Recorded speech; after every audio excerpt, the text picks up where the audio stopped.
All right, today we're talking about how to live a life of intention. My guest today is Finnian Kelly. He's the author of a new book called Intentionality. I'll tell you more about him in a second, so stay tuned. Welcome to the Smart Business Revolution podcast, where we feature top entrepreneurs, business leaders, and thought leaders and ask them how they built key relationships to get where they are today. Now, let's get started with the show. All right, welcome everyone. John Corcoran here. I'm the host of this show, and every week I get to talk to interesting entrepreneurs, founders, and business people from all walks of life. And if you've listened to some of my past guests, I've had everyone from CEOs or founders of Netflix, Kinko's, Grubhub, Redfin, Gusto, YPO, EO, Activation Blizzard. Lots of great guests on there.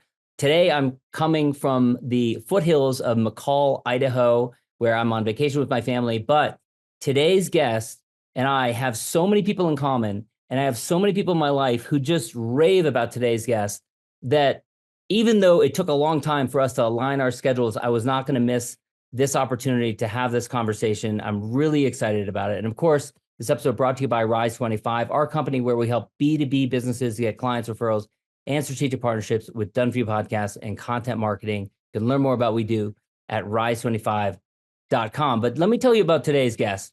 First, a shout out to a couple of mutual friends, Mike Simonson of Altos Research, Devin Koch of Teamswell, Franca Winchester of Pacific Crest Group, Alexi Cashin. We have so many major friends in common, and they really rave about Finnian. I can't emphasize that enough. Finnian, I have to tell you, your name has come up so frequently in different gatherings in the entrepreneurial world, in the EO world. And so when the book came out, I said, we have to talk about it. So I'm really excited about it. But you are the founder of Intentionality Inc. And the new book is called Intentionality, a groundbreaking guide to breath, consciousness, and radical self-transformation. He has an extensive background in financial advising, wealth management, and he also has done a lot of workshops, keynote speeches, and stuff like that. We'll hear all about that. Been very involved in Entrepreneurs Organization, which I also have been very involved in and has been a big impact on my life. But let's start, Finnian, with your background. You grew up in the island of Tasmania off the south coast of Australia, had a little bit of a rough upbringing just in terms of your relationship with your parents. But I've always been fascinated with Tasmania. To me, growing up in California, it's always been this far off place, which is beautiful when I look at the pictures, but I've never visited. What was it like growing up there?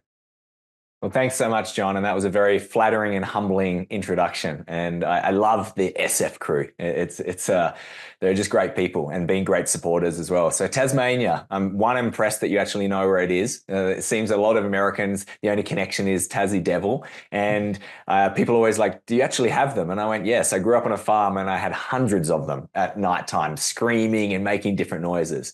And that's a bit of a representation of Tasmania. It's very wild and very rugged. And we are an island culture. We would call Australia, the rest of Australia, the mainland. Are you going over to the mainland?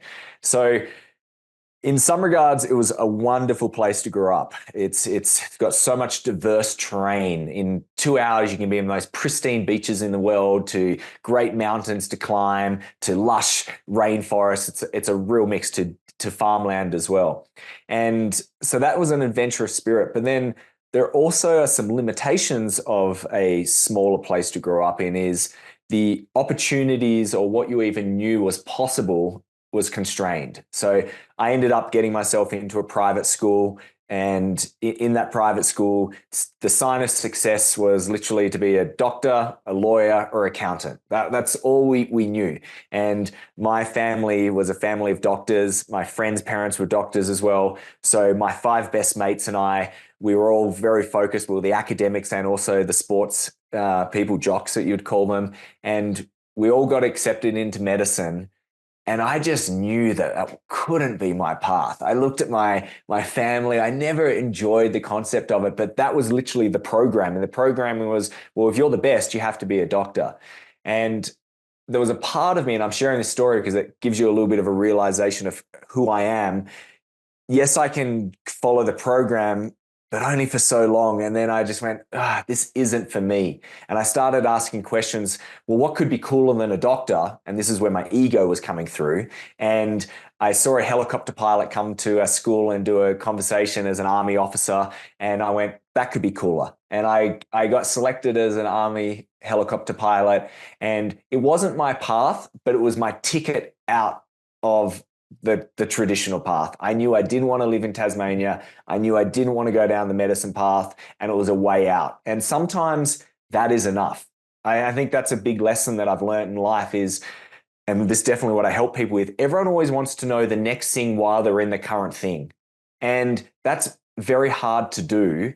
You don't know the perfect thing, and you can never foresee what's possible in your future. Like if you'd asked a 20-year-old Finnian, well, he was a Finn now, what would he be doing? He couldn't dream of what I'm doing right now. Yeah, imagine if my aspirations weren't there. I imagine we took a glimpse of who you are today and showed that to you when you were 16, 17 years old. You would be like, forget it, no way. Yeah. And that's the beautiful thing. So I either tell people like, just do something, because a big lesson I learned in the military was just make a decision. Just go somewhere. And then if you're walking the wrong direction, you'll work it out. And then you can change your other direction. But if you stand still, it doesn't work. And then the other part, which are the biggest thing I tell entrepreneurs, is create some space. Like in the space, that's where the true insights come through, and you can actually make better decisions from that place as well. So I know that was a bit of a segue from the upbringing, but I just wanted to say that was a big part of my life.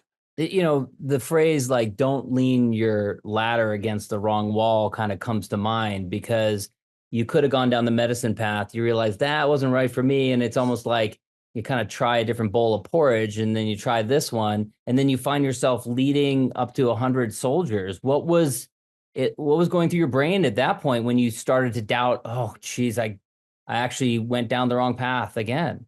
Yeah, so it was interesting. My first part was when I was on pilot's course, and this was a very privileged experience that I got to have. The amount of thousands of people who applied for my one spot, it's ridiculous.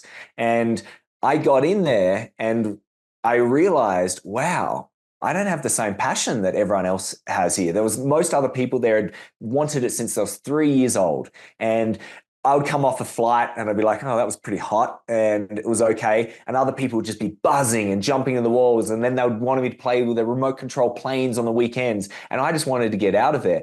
And it was an interesting experience where I went, whoa, I'm missing out on something here. And this doesn't feel integrous to me. It doesn't feel right in my experience. And that's where it started making me question. It doesn't matter how good it looks on paper. If it's not lighting you up, it's definitely not worth it. So that was the next sort of discovery in my experience and going, okay, yes, this was a better option than medicine, but it's still not my option right now. So I had to start exploring different places. And you end up going into the world of finance. How does one go from military to finance? Like, how did that path connect? Yeah. One was I was very good at maths and physics. So I had a maths and physics degree in the military. I also, from a very young age, because of just my situation in my family, I learned how to make money and manage money at a very young age. I quickly worked out that money gave me freedom. And I was always thinking about, okay, how do I have enough money to be able to do this and create these different scenarios? It wasn't just money for the sake of it. It was always about what it meant for me. I also saw how much money had controlled so many people in my life, whether it was like, I have to go do this because I want to be prestigious, and they were following a career that they didn't care about. Or in my family, it was always this thing that they didn't really care about money, but then there was always, we couldn't do something because of money. And I just went, there must be a better way to live life in that regard. So when I was in the military, I actually started trading some currency and equities. And that was the moment where I realized, oh, I don't have to stay in the military. I can earn money quite easily myself. So that was another freedom piece. And that gave me the confidence to leave.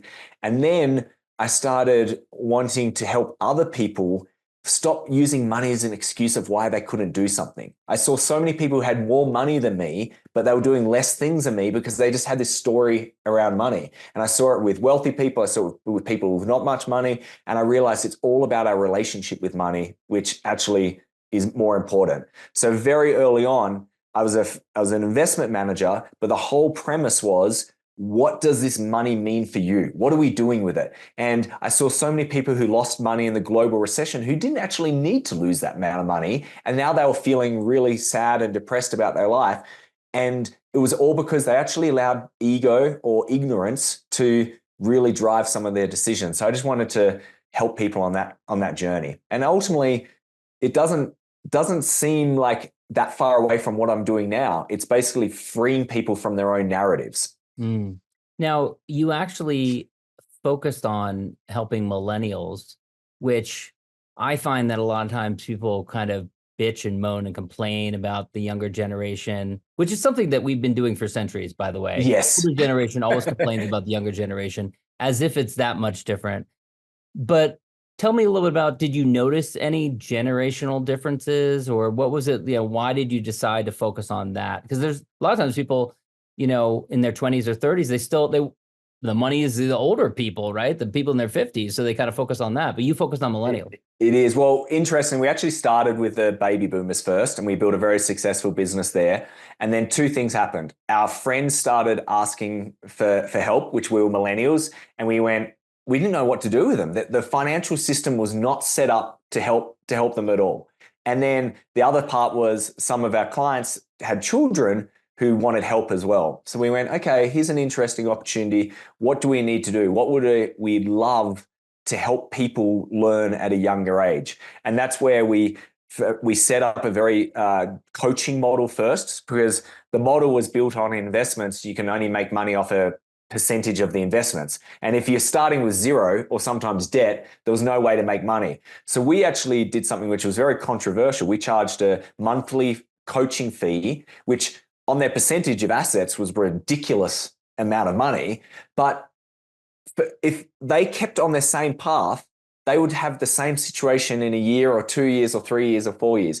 And what we would always say is, does it really matter if we've charged you, say, $6,000, just throwing it out, and you've gone from $0 to $100,000 over a year? Doesn't matter if we charged you $100,000. It's better than where you're going to be, which is a zero. And that's where that values-based pricing was. And what we did was we automated things. We worked on their money psychology. We set up just the optimal strategy for building wealth. And before you know it, people who were in really average situations one day wake up as a millionaire, because it is a formula. It's math. It's pretty simple. But the problem is the math and the investment world never took in the human psychological element. And they were like, oh, we've mapped out the perfect plan.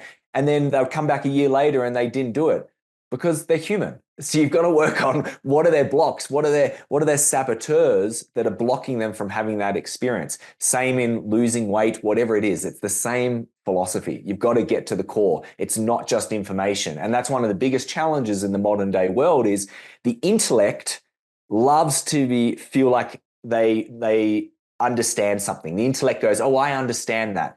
And you can understand everything. It doesn't mean you apply it. The problem is that we love feeding the intellect. Now we have access on the internet to every bit of information, and we can read something and the intellect goes, oh, I understand that.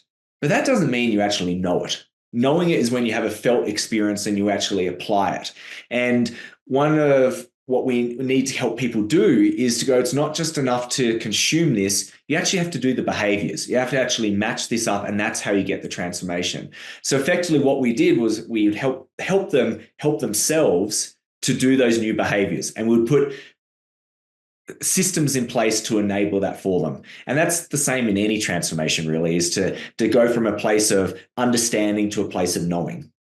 So you've designed this business and system and helping all these people to turn around their finances. But at the same time, for you personally, you've achieved a lot, at least on paper, right? You actually had moved from Australia. You are living in a mansion in a ski town, which I don't know how you developed a love for skiing growing up in Tasmania, but somehow you did. So on paper, it seems like everything's going well, but then your marriage crumbles and things start to unravel. So take us back to that period in time and what that was like for you personally. Yeah, it actually goes back to what we were just talking about, the intellect. I was very connected to my intellect, and I had looked at how to live life and what I thought would help me and create security and freedom. And I mapped it all out. And that looked like selling businesses, having a financial independence, living in a mansion in Beaver Creek, skiing, having a beautiful wife. And on paper, I actually achieved all of that. The problem was that I didn't realize that there's more than just the intellect. There's something deeper. There's this subconscious mind which is governing most of our daily thoughts and behaviors and ultimately our feelings. And in that place, when I achieved my vision for my life, the when that I'd been waiting for, the great illusion came crashing down. I was hoping that when I achieve all of this, I will feel worthy, safe, secure, and it actually didn't happen. And in that moment, I didn't know what to do, and it was very confusing. And then it seemed like a lot of random events all occurred at once, and basically my whole life unraveled in front of me. And that was the moment where I really had to face myself. And it was a very confusing time because a big part of myself was just going, all right, Finn, you know how to do this. Just go build another business, go make money, find another partner, and it's all going to be better. However, I had to really look at myself and go, I know where that path goes. I've played out that path. I've played out that path multiple times. So what's going to be different this time? And I had to look at myself and realize, well, I'm the connector out of all of this. I could have been the victim of the experience. And on paper, it looked like I was a victim. But if I realized that I'm a creator of my own reality and I'm the connector, I had to try something else. And I started going inward and going, what could be below the surface that could be driving these set of scenarios? And that's where I went on a big human transformational element. I did a deep study of all the different spiritual texts and religious texts. I explored every different modality you can imagine in life to really get to know myself. And that's how I define spirituality, is getting to know myself. And once I explored this, I realized, whoa, I had some strong faulty narratives running all the way back from my childhood, which was still dictating how I approach life now. And I went, I need to free myself of that. But that required a deep sense of responsibility and taking agency in my life, and also confronting some things that I did not want to confront. And I'm very grateful for it now because I'm in a lot more liberated place. I still have my own journey and my own challenges, but I definitely, I didn't even know this state of being was possible. What were some of those things that you felt you had to confront? Well, there were certain things, like I hadn't spoken to my dad in 18, 19 years because of things that had happened in my childhood. I had resentment against my mum. I had to face some of the things, like I had a body complex, which sounds silly, but like I did. And ultimately I had to face that the things that I thought that I had processed, I hadn't actually processed them. I had processed them on an intellectual level, but they were still on a deep somatic place for me. And that's what I really had to face. And I had to face the fact that, yeah, there was a little boy who wanted more love and just couldn't get it. And it wasn't actually about him. It was never about him. It was just the fragility of the human condition is that no human can give unconditional love. And that's what ultimately we deserve. And that's a something which I now help other people go through journeys with, is because a lot of people love to justify or rationalize. And like, oh, my childhood wasn't that bad, or no, my parents were good, or this situation. I went, we're not trying to blame anyone, but we have to face the situation that none of us got what we needed, which is just pure love. So I've watched some of the other interviews that you've done, and you discovered a few simple things like breath, being exposed to the sun. Maybe those long winters in Aspen were the problem. Talk a little bit about how those simple things helped you through this dark period. Yeah. So a lot of the times when we're in a challenging period, we believe that there's nothing that can help us, or we need something from the external to change or to come into us. The challenge with that is that then we're at the victim of other people, and we may be limited by the opportunities. And I started focusing on what is it that I can control? What do I have available to me? Because I truly do believe, like nature, we are provided with everything we need to live, but we forget that sometimes. And I just started going, well, what are things that make me feel better now? That's what I was really focused on. I couldn't think of goals in the future. All I was focusing on was, how do I get through this day? And I started reflecting, well, what are the things that make me feel better? And there were things like going for a walk, sitting in the sun, being connected to my breath.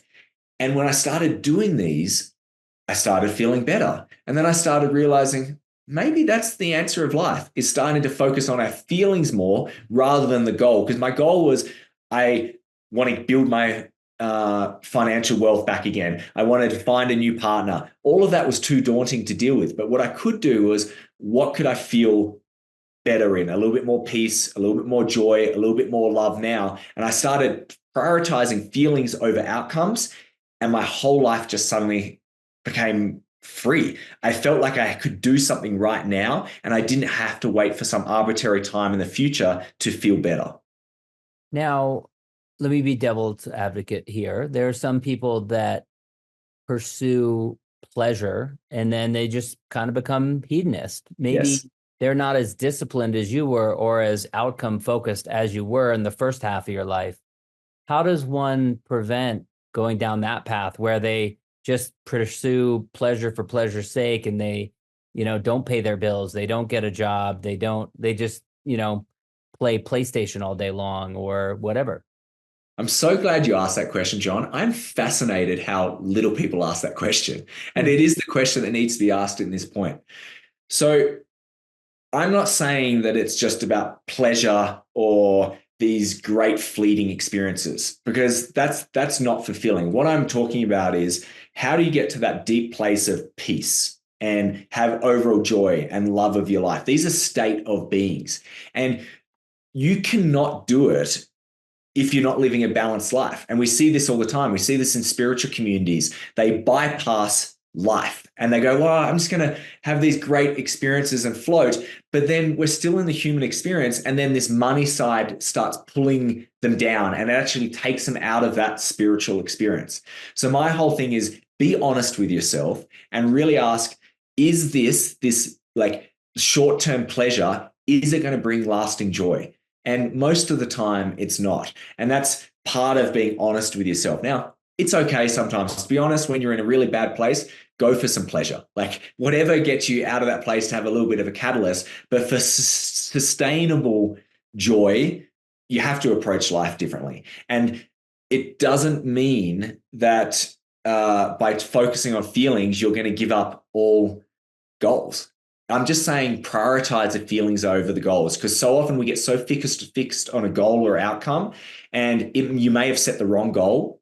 That happens all the time. We see this in business. We see people who set a vision for their company and they get so focused on it, and they don't realize the market has changed or their personal situations have changed, and they deem their happiness only if they get these results. Like, this is something that Mike Simonson always talks about. He hates sales targets, because what are they generally? They either limit you, like you didn't realize you could actually do more, or they instantly make you depressed because you're off target. So instead, could you focus on, how could you feel really proud of your day? How could you feel impactful? And if you do those things, the byproduct is you get the results. Yeah. And that's what I want people to focus on.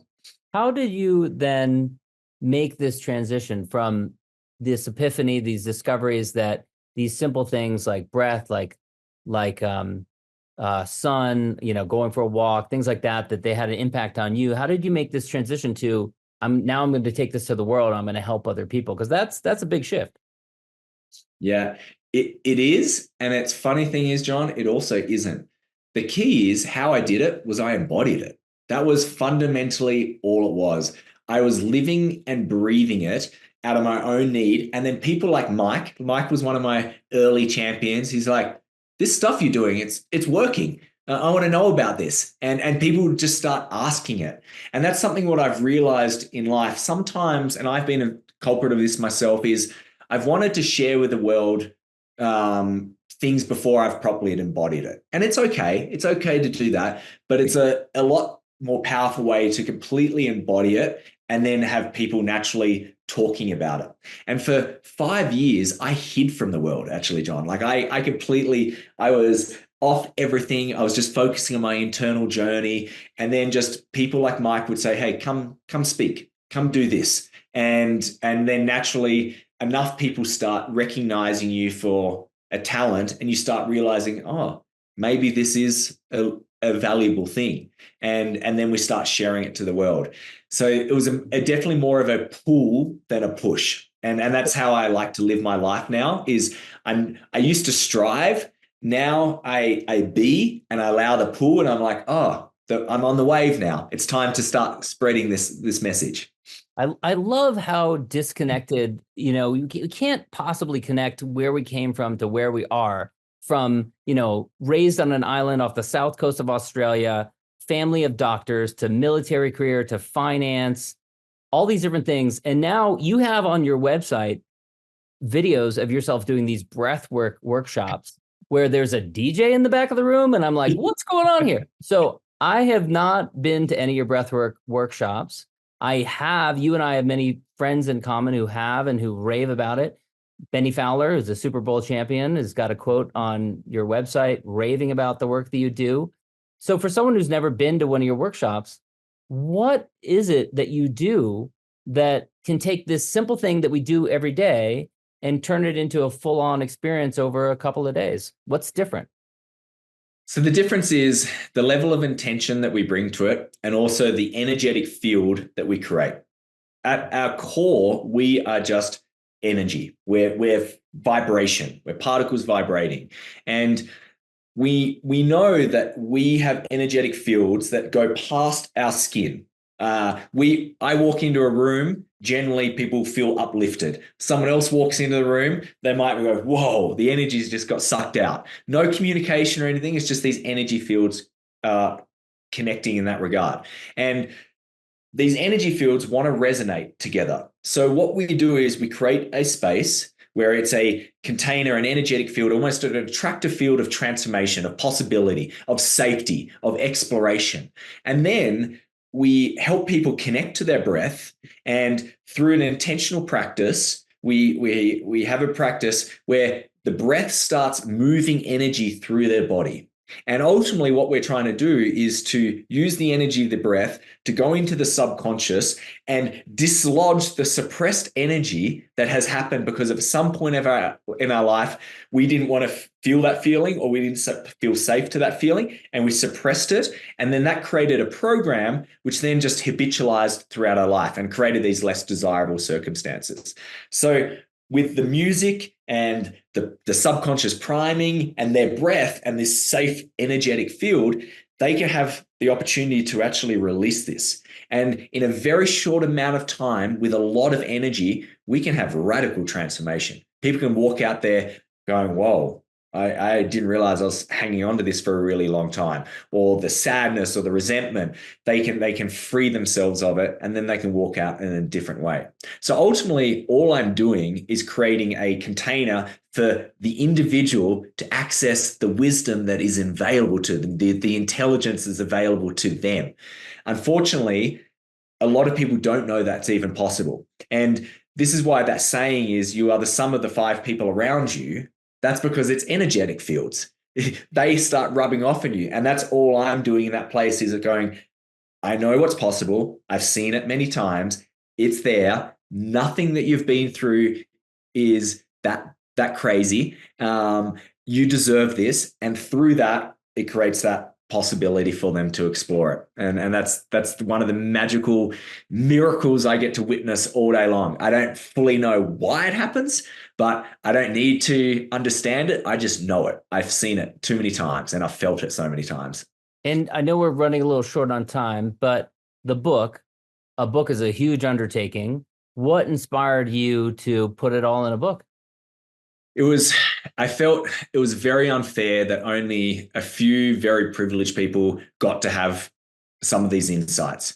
And also with myself, it took me 7 years of deep commitment, of study and research to distill the information of how to recode ourselves. And one of my abilities is to be able to use a lot of information to distill it down into a process or a methodology for other people can use it. And now it's a way where I can help people free themselves and liberate around the world. And that's ultimately what I want. I want people to realize you do not have to accept your current situation. No matter what you've gone through, you can change it. It can be transformed. It just requires intentionality.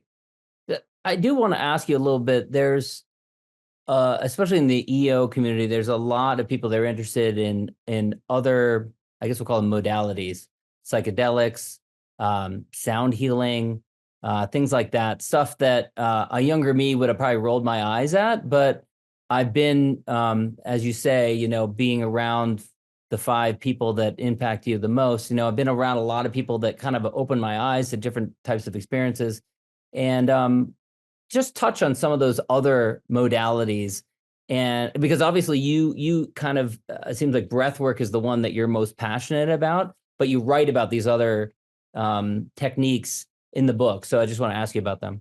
Yeah, there's a whole part in the book about the energy interventions. I call them a category. I've named it. It's an intervention with energy. And it could range from sensory deprivation. So I've done darkness retreats. I've done silent meditation retreats, vision quests, medicine journeys.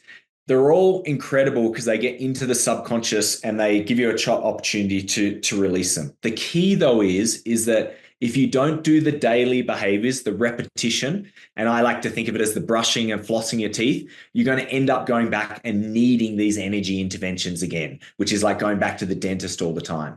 So yes, they are powerful. They're so incredible. They're like the nuclear bombs of the weaponry. However, you also need the simple daily task. And I think that's a bit that's being missed in the world right now is the integration piece and how to actually bring this into the life. And what I love about EO and YPO, these organizations is because you get put into groups with different people from different walks of life, and we're completely vulnerable and we're completely exposed, it exposes you to things that perhaps you had a story that, oh, that's dangerous, or that's not safe.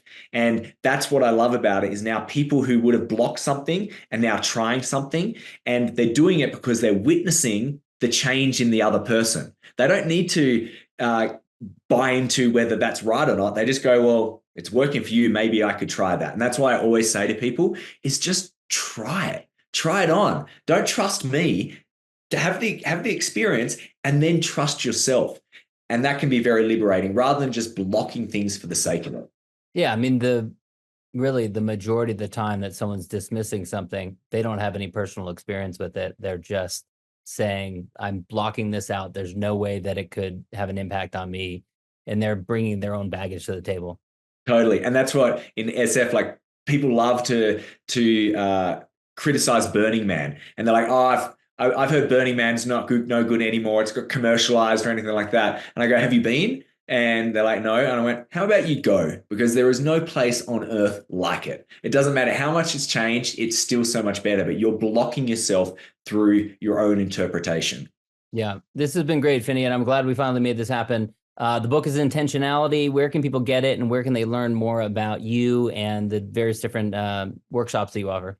Thank you. So the best place to go to would be to intentionality.com. It will have every single book place on the world that's selling it. And also you can get a free trial to my app where you get all the breath exercises and different intentionality tools, which is ultimately the most important, because I always say you're one breath away from intentionality, because when you take that breath, you have an opportunity to respond instead of react with an old program.